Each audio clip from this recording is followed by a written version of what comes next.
जी दर्शकों, आप सभी का हमारे चैनल में स्वागत है। कृपया हमारे चैनल को लाइक, शेयर, सब्सक्राइब और करें। धन्यवाद।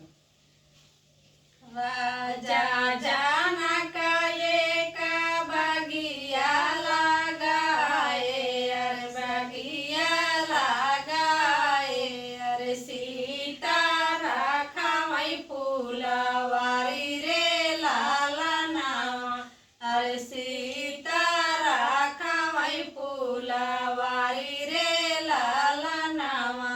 घुमरी घुमरी मोरे रामा जा देखई, अरे रामा जा देखई, अरे सीता दीहे मुस्काई रे लालनावा, अरे सीता दीहे मुस्काई रे लालनावा।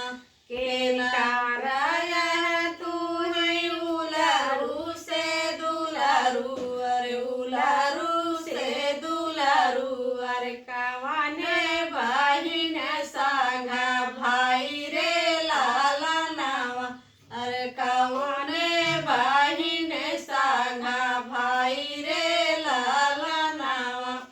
राजा जनक एक बगिया लगाए, अरे सीता रखवई फूलवारी रे लालनावा।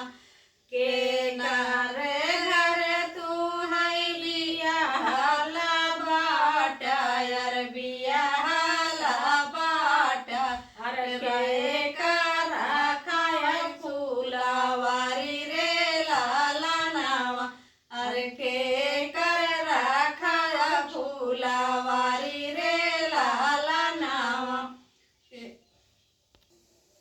राजा दशरथ घरे बियाहला बाट, अरे बियाहला बाट, अरे सीता रखवई फूलवारी रे लालनावा, अरे अपनी बहिन सागा भाई रे लालनावा, अरे अपनी बहिन सागा भाई रे लालनावा।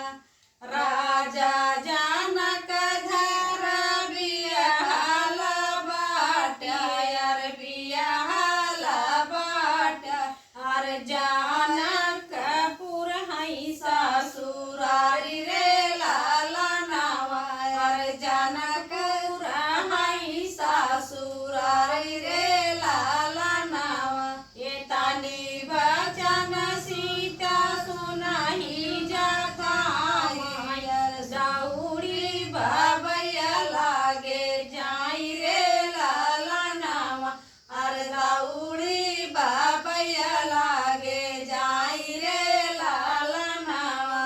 राजा भी आई नाही बाटे मोरे बाबा, अरे कैसे के बोले ससुरार रे लालनावा, अरे कैसे के बोले ससुरार रे लालनावा।